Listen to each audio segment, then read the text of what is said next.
Hello and welcome to Nug and Cymek Review DC Comics, the New 52, where every week Nug and I review every single one of the new DC titles. Well, not every week. I missed last week. You missed last week. I did, and welcome back. Thank you. I did read the books. I happen to agree with every one of your selections as books of the week. Really enjoyed OMAC. New drinking game. Look back at the last review and take a drink every time I say Let's get things started right away with My Greatest Adventure, a book that continues to puzzle us as to why it exists. I will say, I do enjoy the Robot Man story. The other two, I don't care. These could all be backups in other books. Yeah, I know you enjoy Robot Man. I'm actually starting to like Tanga's story. All right. Maybe it's the art. I like the art. Okay. I think there's some humor in that. Robot Man's okay. I think Garbage Man is... Garbage Man. Yeah, even with Batman. Yeah, the Batman cameo, completely not needed. Yeah, who cares? Who cares? Again, this book, not doing it for us. Let's keep going. Let's go. Moving on. Mr. Terrific, a book that started great and has continued to go downhill. There's been a ton of art changes. Field changes in the books as well. Yeah, and this continues.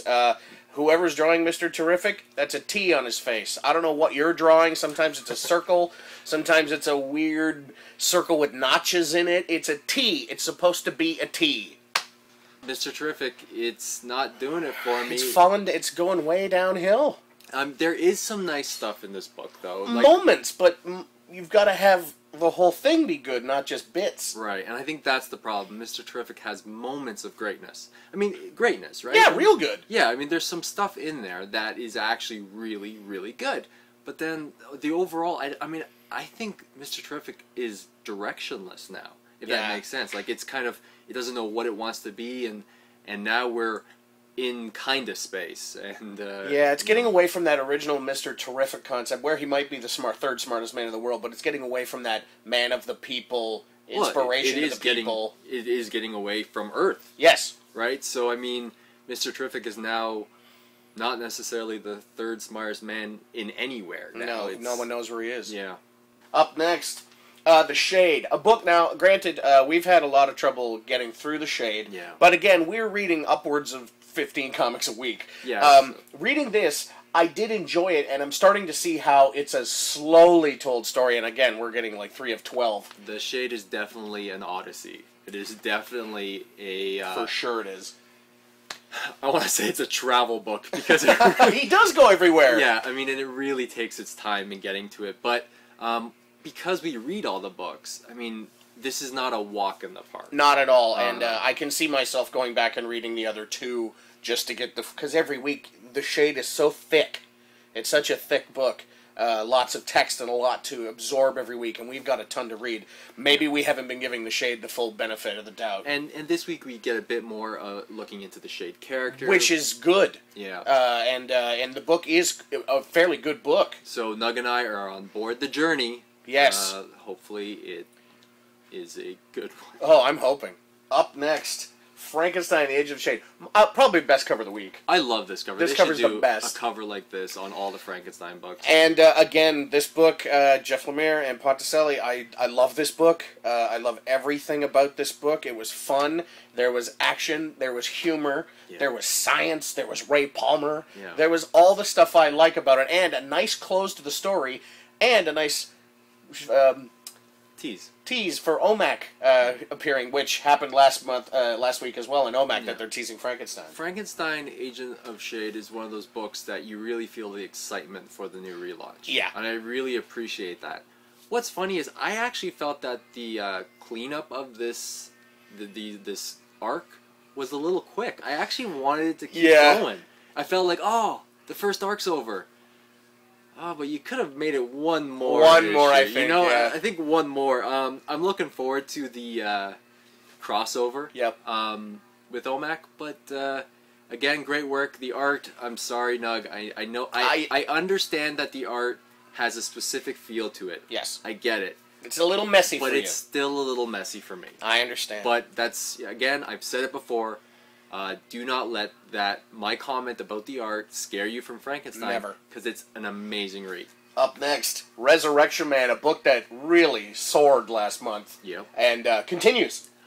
I'm really liking this. I remember the first 2 issues. I was saying that the actual concept, you can take this concept to so many different places, and then with the Resurrection Man 3 and now 4, the action is just non-stop, but in a way that it's fun action. Yep. And they've got the I love those characters. The body doubles. The body doubles. Oh, they're so great.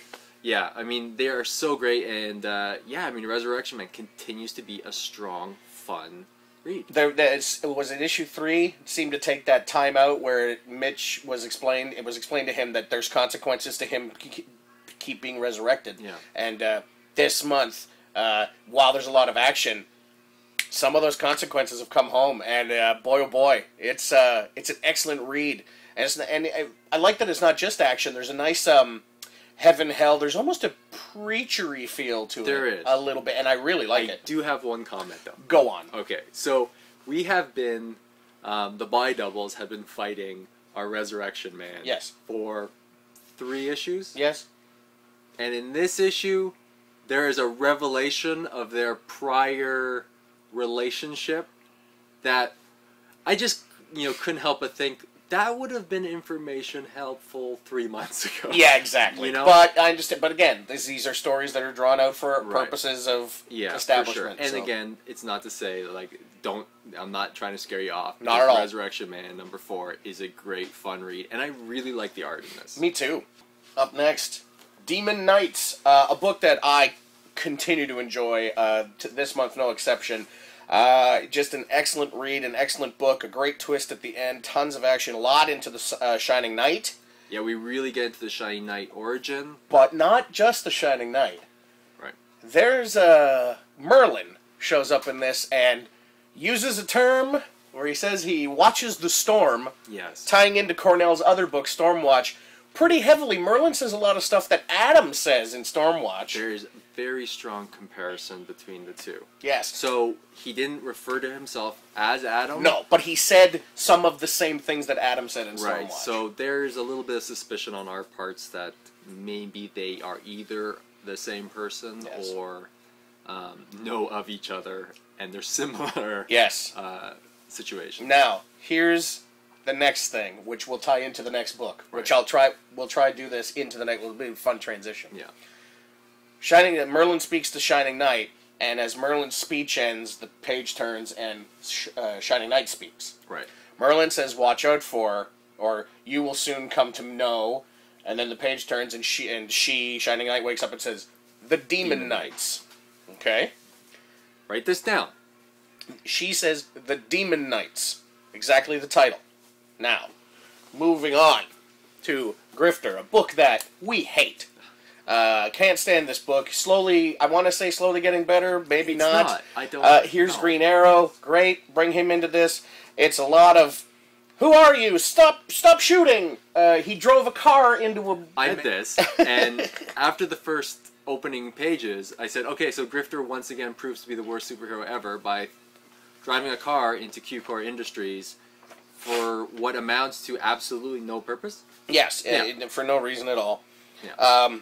So basically, Grifter and he has an encounter with Green Arrow and says the aliens, the Demon Knights, are working for Q-Core. They're coming after me. After he leaves, Oliver Queen, Green Arrow, gets on the horn and says, "Do a search for the term Demon Knight."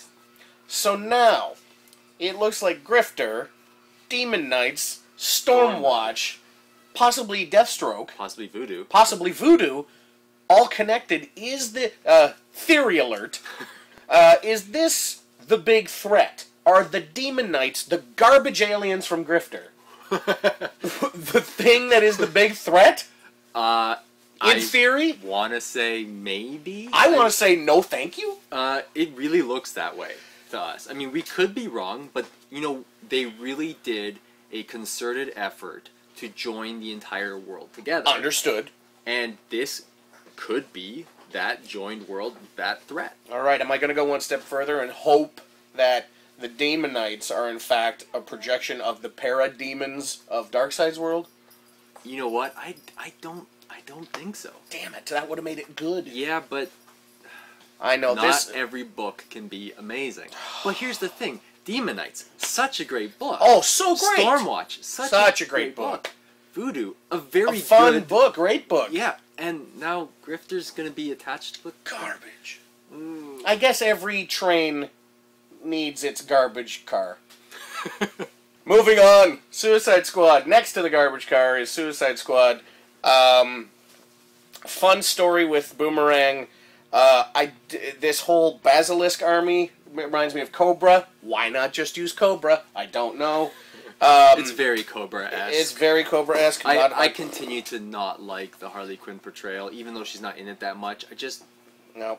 I prefer the old version of Harley Quinn. Yeah. Again, it's a character that didn't need re-envisioning. Yep.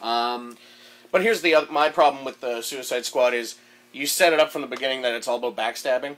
Yeah. And it's all about not every story's there's going to be a twist. Right. It's like an M. Night Shyamalan movie. You know there's a twist. So the whole time I'm reading this, I'm like, where's the twist? Where's the twist? And then it happens, and I'm like, oh, there it is. So announcing, basically that there's a twist every issue makes it no longer a surprise. Yeah, and that's kind of not to say that this issue was a bad issue. No, it's not. We did enjoy it. Yeah, and the other thing, Captain Boomerang blurts out that the Joker's dead, or they think he is because they found his skin, his face off, and Harley's reaction. Yeah, that's it. Nothing. Old Harley Quinn would have gone nuts, murdered everybody, and ran to find her puddin'. This Harley, meh, everything's cool, I guess. So again, Suicide Squad, we're still looking for our Harley, but again, it's not a pickup for us. Nope. Next, issue 1 of 4 miniseries, The Ray. I love the comment last week where it was like, well, that was a miniseries, so Nug wouldn't count it. Yeah. I would read it. But wouldn't count it. But it wouldn't count it. Yeah. This book, Palmiotti and Gray, Jamal Igle, he drew Firestorm for a while back in the day. What an excellent book. It's an amazing book by a great writing team, great art team. And this is one of those books where it's only 4 issues. I'm already, I mean, it may be too early, but I'm already hoping for more because there's the voice of the Ray is amazing, and they set it up. It's very tongue-in-cheek, very humorous. But you know what I love about it?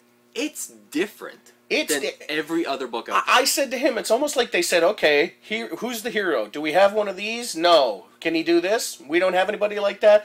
They just went and picked all the things that are just different enough. Korean guy, Hindu girlfriend, hippie parents, light powers, lifeguard, like that kind of stuff. And you know what's funny? It's like you think, how does that all mesh together? Perfectly.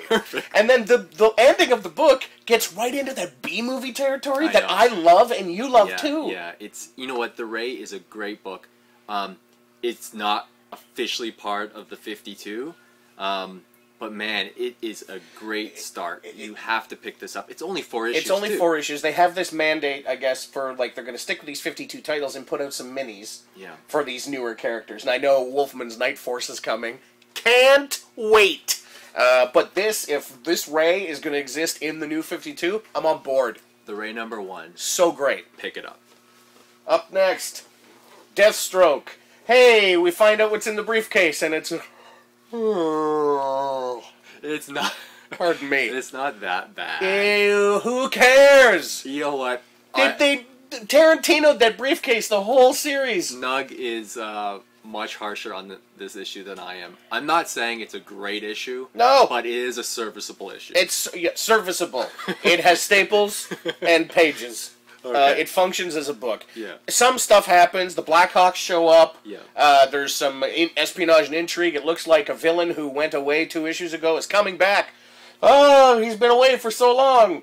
We missed them already. I guess we missed them. You know what it is about Deathstroke, though, and it's Kyle Higgins, right? Yep. Yeah, what Kyle Higgins is doing on the book that I really like. And it's that old warrior story where the body's kind of shutting down and, do you continue on that course of action? It's like you can almost picture Clint Eastwood playing Deathstroke and in the movie Unforgiven where it's like... No. No. I enjoyed the book for that. The book has moments. Again, it's all these books that are on that bubble where if I wasn't doing this, I might not read them. On the bubble, for me, it has moments, but not enough of them. He's supposed to be a badass, and maybe his body is shutting down on him. Maybe he's been doing this too long. Yeah. But in that case, go train a new guy. Yeah. But we get to see Deathstroke versus a fighter plane, which is pretty great. Up next, Legion Lost.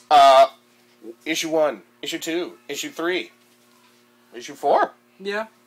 It's getting way better. It is getting better, and I mentioned to you that Legion Lost, I believe, is the best of the Legion books. It really is. I think because, as I said, there's only 5 of them, instead of 20. Yeah. But also, the people they've picked to send back to our time, each issue seems to be, we're getting told through their point of view, and we're actually getting to understand them and the other characters that way, which is a really great technique. A very good technique, and for new readers, like myself to the Legion, I can really appreciate it, because now I think I have a good idea of who those 5 characters actually are. It's true. And the great thing with Legion Lost as well is they're starting to clarify the actual crisis that they're involved in and the repercussions of said crisis.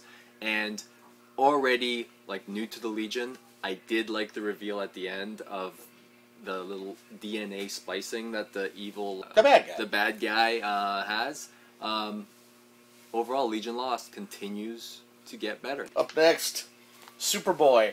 I've said many times my favorite characters in Superboy are the other people in the book, such as Fairchild from Gen 13 from Wildstorm. Which they mention in this issue. Mention the other 13 of us, so that's a nice mention. So they are here in the continuity. The Gen 13 kids are here. But what better way to keep me interested in this book than to take her out of it, dummies? So here we are, Superboy fighting, let's say, Volcana and Stretchy Guy. Let's see. Your Superboy, I'm going to say your Superboy. Yes. In this issue, burns a Christmas tree. Let's see. What else? Superboy has issues. He throws away some carolers, just pushes them away with his telekinesis. Their singing was flat. Smashes a window of a coffee shop while people are inside, drinking hot chocolate and using the internet. He's a dick. So Superboy's a dick. Or a teenager. Okay. Well, I mean, here's the thing. I did appreciate the scene with the Christmas tree. For his internal monologue about how humans need to create what seems to be just a dead tree, as Superboy sees it, into a symbol. Which, for me, it actually spoke to me, because I was looking at, you've all watched our reviews and my feeling about Superman, and he's really just a cartoon character. I can appreciate what Scott Lobdell is doing with Superboy, in that trying to get that across about an outsider looking into over humanity. So there were parts of it that I really liked. I still continue to like Fairchild's attitude, and she's gone now, though. But she is gone now. But overall, I can't say of the Superman books, though. I think Superboy is the strongest now. What about Action? After Action. After Action. Action is in its own league. So we're going Action, Superboy, Superman. Wow, really? And then Supergirl? Yeah, Supergirl's last. Shocking. Up next, Green Lantern. Lot about Sinestro, buddy. Yeah, I guess. A lot of Sinestro. I guess the Green Lantern refers to Sinestro. Green Lantern is Sinestro now. Johns does a really great job with the emotions of the book. I mean, the Hal and Carol storyline does a great job giving us tidbits about that they are meant to be together, or that he's at least still in love with her. Yeah. It's a very good book. I found that this issue didn't really stand out, though. No, it's a good book. It's not the best of the Green Lantern so far, but it's that point in the story where things seem to have calmed down. But now, and it's funny because they're in the middle of a massive action thing, and this is that part of the book that's like, oh well, okay, we're still fighting, and then there's bad news at the end. Yeah, I mean they do. The characters, though, Johns knows the characters so well. So when Hal suggests something to Sinestro, it's pure Hal with that never give up kind of can-do attitude, maybe not thinking it through all the time. Yep. And Sinestro, I hate to say it, but is he turning a new leaf? I think Sinestro will always be Sinestro, and I think he always thought he was doing good. Yeah. No matter what he was doing. So, I mean, you're going to get Johns' take on Hal and Sinestro, and it's pretty bang on. I think you guys will like it. Mm-hmm. Moving on. Batgirl. The end of the Mirror story with a great cover, too. Holy crap. Yeah. But great book. Very good book. I've been kind of lukewarm on this entire run so far. I felt like it's almost been taken too seriously. Like I said before, it's like sometimes you want something to be perfect, you end up crushing it under its own weight. But this book is definitely the best of the series. It's a good conclusion. It's great. It's great. It's a great book. It's a great story. It's well written. And now that that's out of the way, I hope that the team can now bring some more fun back into Batgirl, because I'm still finding... I feel that with the Bat books, all the books should feel different because there's so many of them. Yeah, this one really... Well, I mean, it had to, off the top, deal with Barbara not being in the wheelchair anymore. Yeah. And what everybody, the elephant in the room as far as it was. I think there's a lot of fun with Barbara as Barbara dealing with her new roommate. Yeah. I think those scenes are really fun. Mm-hmm. And then there's a ending to this that will shock people, I guess? Yeah. I don't know enough about... It shocked me. Okay. But not in the point of, they're going there. I thought that, okay, well, that's interesting. I don't think that's ever been done before. Okay. But the thing with the Batgirl is it was a difficult book to get, to write, because there is that whole thing of we took her out of the wheelchair, and you have to give it its due... Yeah, true. Due time, right? So, but that's you might as well do it right up front, get it over with, and then we can tell every story in the world. And that's why I'm really looking forward to the next arc. Next arc's going to be great. Moving on. Who are these guys? Batman and Robin. My boys. His boys. You know what? Great book. Every week I give these guys Book of the Week. I haven't decided yet, but this is another great book. I love the Bruce Damian dynamic, and in the first 3 issues we really got a sense of how difficult it is for Bruce to be the father of Damian. And in this book, what we're getting is a little bit of, it's really hard to be the son of Batman. And not only that, but we're getting this character who I think they've decided is called Nobody. Nobody. Okay, so Nobody is basically Batman if he killed people. Yeah. Because they're very similar. They're very similar. They trained under the same person. If you've been reading the story, you know that's Ducard. The scary thing is a lot of what Nobody is saying is enticing to Damian. And that, on top of Batman, we all know that he has very difficulty letting people into his life. Is he pushing Damian away by trying to protect him? I mean, this is a great book because it's dealing with parental issues in a Bat book. It really is. For a character that has major parental issues. Right. So, I mean, again, it's a knockout issue. Will it be my Book of the Week? Stay tuned. I have to say this, though. Who's better than Batman? Nobody! Batwoman. Excellent book this week. It continues to be one of the best books of the 52. What I was really looking at this week was there's a certain feel to Batwoman, to Batman and Robin, and that's what I was saying about Batgirl wanting it to feel different. Batwoman feels like an amalgamation of Gotham Central. I don't know if you read Gotham Central. It was a great book that just dealt with detectives in Gotham City. With the darkest of Batman stories. I really like this issue. I like this entire run. This is another great book. Yes, it is a great book, and it's one of the best books of the week. However, and I'm not going to get into the whole, there's a lesbian sex scene in this book. Whatever. Who hates lesbian sex? 0 people. Who hates lesbian sex? Anyone? See, no one said anything. My problem with this is the back of the book. I'll do it upside down so that I don't wreck anything for people, but this is the last page. Followed by, if I may, 1, 2, 3, 4, 5, 6, 7, 8, 9, the regular 10, 11 of the New 52 stuff, and 12 pages of not story in this book. How can they do that? That's a lot of advertising. How can you pay $2.99 for a book that doesn't have all the story in it? You knew this book was coming out 4 months ago. Yeah.